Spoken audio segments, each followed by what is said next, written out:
Bismillah. Assalamualaikum warahmatullahi wabarakatuh. Alhamdulillahirrabbilalamin. Segala puji bagi Allah Subhanahu wa Ta'ala yang telah memberikan kita nikmat dan kesehatan kepada kita semua, sehingga kita dapat eh, menimba ilmu pada kesempatan yang berbahagia ini.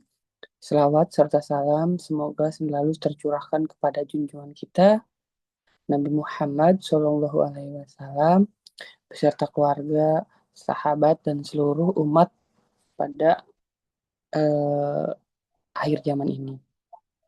Pada kesempatan kali ini, eh, pertama yang saya hormati dosen penguji ujian komprehensif Bapak Hafizul Ahdi MH selaku dosen penguji kompetensi dasar dan teman-teman kelompok yang saya banggakan. Pada kesempatan kali ini, perkenalkan saya Ari Yustin Yusuf, mahasiswa UIN Sultan Hasanuddin Banten, Fakultas Syariah, Prodi Hukum Keluarga Islam. Yang pada kesempatan kali ini, izinkan saya sedikit banyaknya memaparkan atau menyampaikan materi yang telah saya ampuh mengenai ulumul Quran, yang mana pada kesempatan kali ini menjadi salah satu eh, mata kuliah yang ada pada ujian komprehensif. Saya akan mempresentasikan materi tentang ulumul Quran yang sering juga disebut sebagai ilmu-ilmu Al-Quran. Melalui pembahasan ini, kita akan melihat bagaimana ulumul Quran menjadi kunci untuk memahami isi dan makna Al-Quran secara benar dan juga menyeluruh. Langsung saja, pengertiannya yaitu secara bahasa, kata ulumul Quran terdiri dari dua kata yaitu ulum yang berarti ilmu-ilmu dan Al-Quran yang merujuk pada kitab suci umat Islam. Secara bahasa,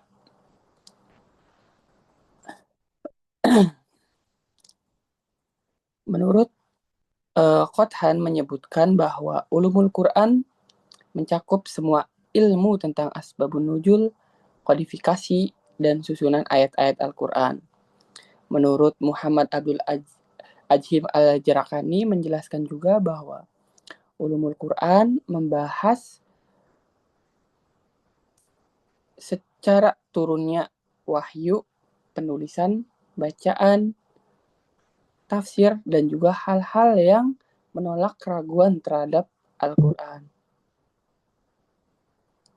Menurut Ajhari, ulumul Quran adalah kumpulan ilmu yang berhubungan dengan Al-Quran, baik dari segi sebab turunnya, pengumpulan, dan penulisannya, cara bacanya, penafsirannya, dan juga kemukiatannya, hingga pembahasan ayat-ayat makiyah dan madaniyah. Dari berbagai definisi ini, kita bisa simpulkan bahwa ulumul Quran adalah ilmu yang menjadi pintu awal untuk memahami Al-Quran secara komprehensif, baik dari segi teks, konteks, maupun makna yang terkandung di dalamnya. Dalam, dalam buku Ulumul Quran, karya Abdul Jalal, di situ disebutkan bahwa ulumul Quran terbagi menjadi dua macam. Yang pertama itu ulumul Quran bin maknal idhafi, yang kedua itu ulumul Quran bin maknal mudawan.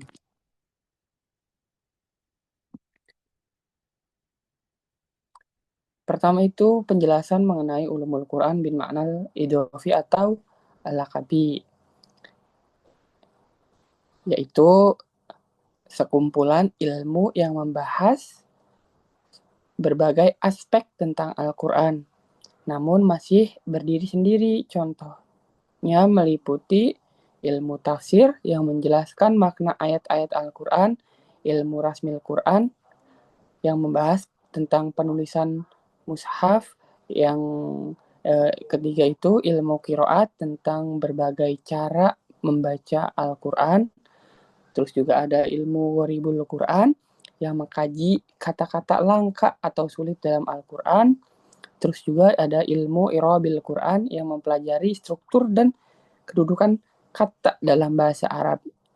Ilmu Asbabun Nuzul yang mempelajari struktur dan kedudukan kata dalam bahasa Arab.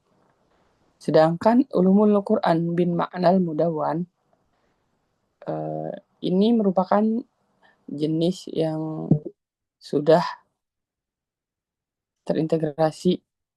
Artinya semua cabang ilmu tadi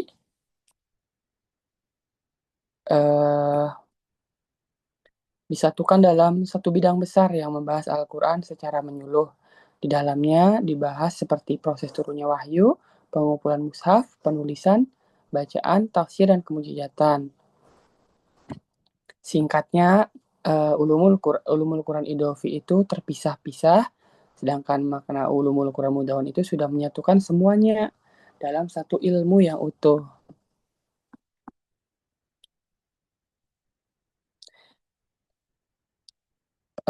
Masih dalam pembagian Ulumul Quran.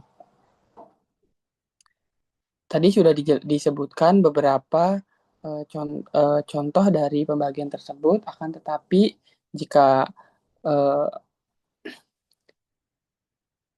melihat dari berbagai sumber bahwa pembagian itu masih ada penjelasannya. Yang pertama itu ilmu tentang Nuzulul Quran. Ilmu Nuzulul Quran ini ilmu yang membahas tentang proses-proses turunnya Al-Quran. Terus juga ada ilmu Asbabun Nuzul yang sudah disebutkan sebelumnya. Ilmu Asbabun Nuzul ini ialah ilmu yang membahas tentang sebab-sebab turunnya ayat Al-Quran. Yang ketiga ada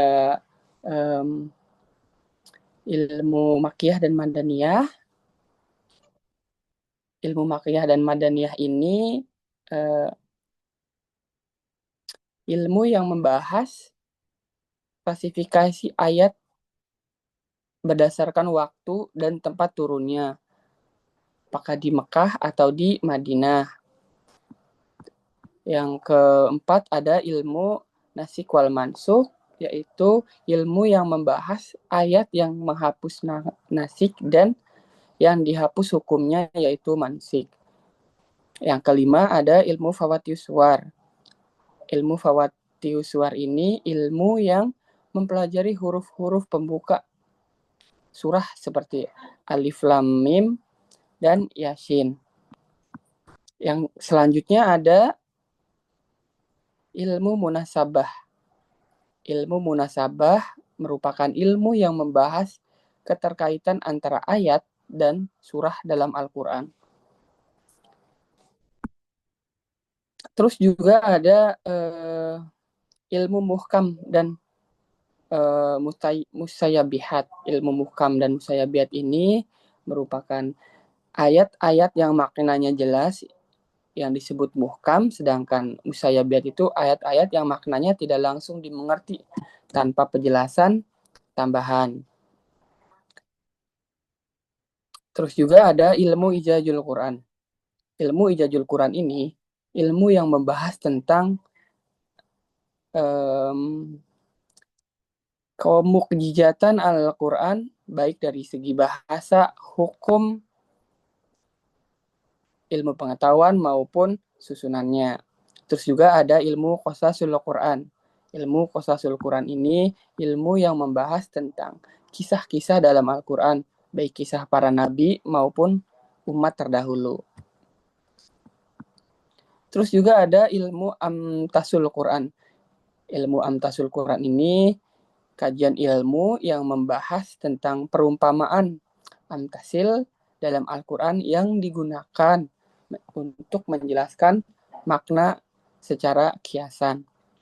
Selain ilmu Amsatul Quran, ada juga ilmu Aqsamul Quran. Ilmu Aqsamul Quran ini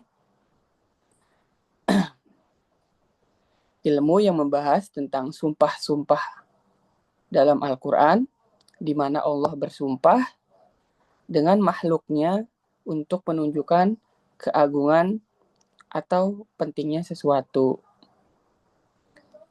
Terus juga ada eh, ilmu kiroat. Ilmu kiroat yaitu ilmu yang mempelajari tentang cara membaca Al-Quran sesuai riwayat yang mutawatir.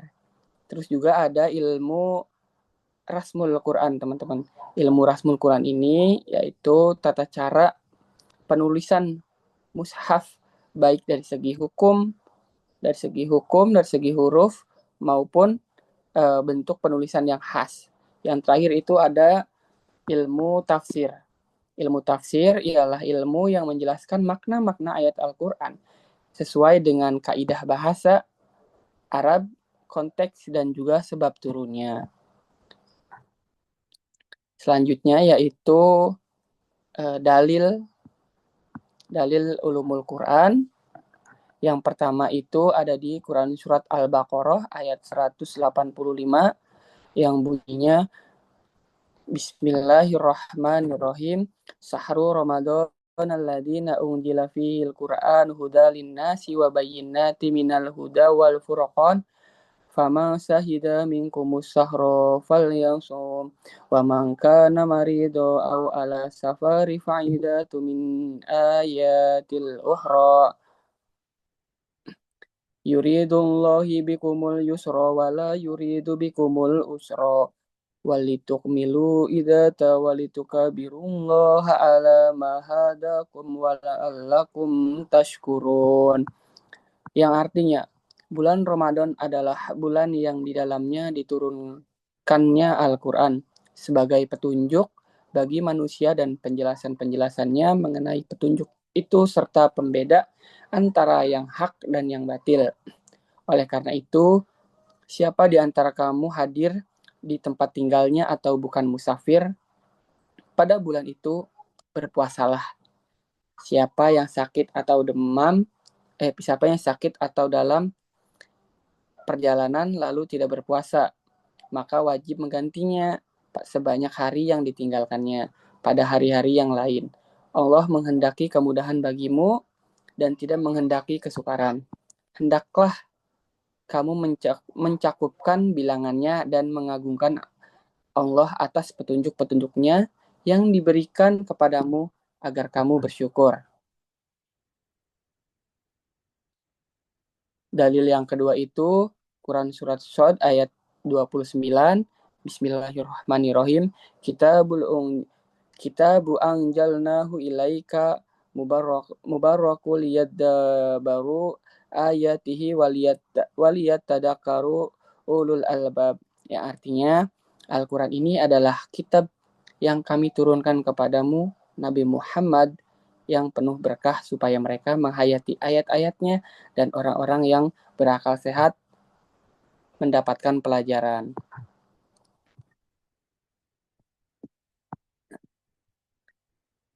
Salah satu dasar yang menjelaskan pentingnya ulumul Quran dapat kita temukan dalam surat Al-Baqarah ayat 185. Ayat ini menjelaskan bahwa Al-Quran diturunkan sebagai petunjuk hidup. Namun untuk bisa menjadi Al-Quran sebagai petunjuk, kita perlu memahami konteksnya dengan benar. Nah, disinilah pentingnya ilmu Al-Quran. Ilmu ini membantu kita memahami mengapa suatu ayat diturunkan kepada siapa ditunjuk dan bagaimana penerapannya masa kini. Dengan ulumul Quran, kita tidak hanya membaca ayat, tapi juga memahami makna dan pesan yang Allah sampaikan di balik setiap katanya. Selanjutnya yaitu contoh yang saya ambil dari surat Al-Baqarah ayat 85.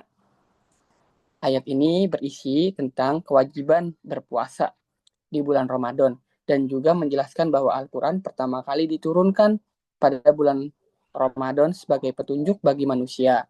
Selain itu, Allah juga memberikan keringanan bagi orang-orang yang sakit atau berpergian agar boleh tidak berpuasa, namun menggantinya di lain hari. Nah, dari ayat ini kita bisa melihat beberapa cabang ilmu dalam ulumul Quran. Pertama, dari sisi asbabun nuzul atau sebab turunnya ayat. Kita tahu bahwa ayat ini turun di Madinah ketika umat Islam memulai diwajibkan berpuasa. Yang kedua itu dari sisi tafsir.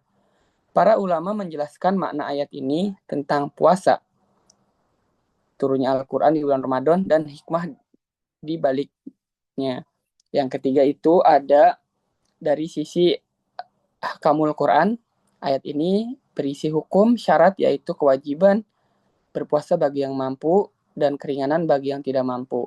Dan yang keempat itu dari sisi tarik Al-Quran, ayat ini menunjukkan bahwa Al-Quran mulai diturunkan pada bulan Ramadan, tepatnya di malam Lailatul Qadar. Jadi surat Al-Baqarah ini termasuk contoh ulumul Quran karena dari satu ayat saja kita bisa mempelajari banyak cabang ilmu Al-Quran, mulai dari sebab turunnya, tafsirnya, hukumnya, sampai sejarah turunnya. Ayat ini juga mengajarkan kita tentang pentingnya berpuasa dan menghormati bulan Ramadan sebagai bulan yang diturunkannya Al-Quran.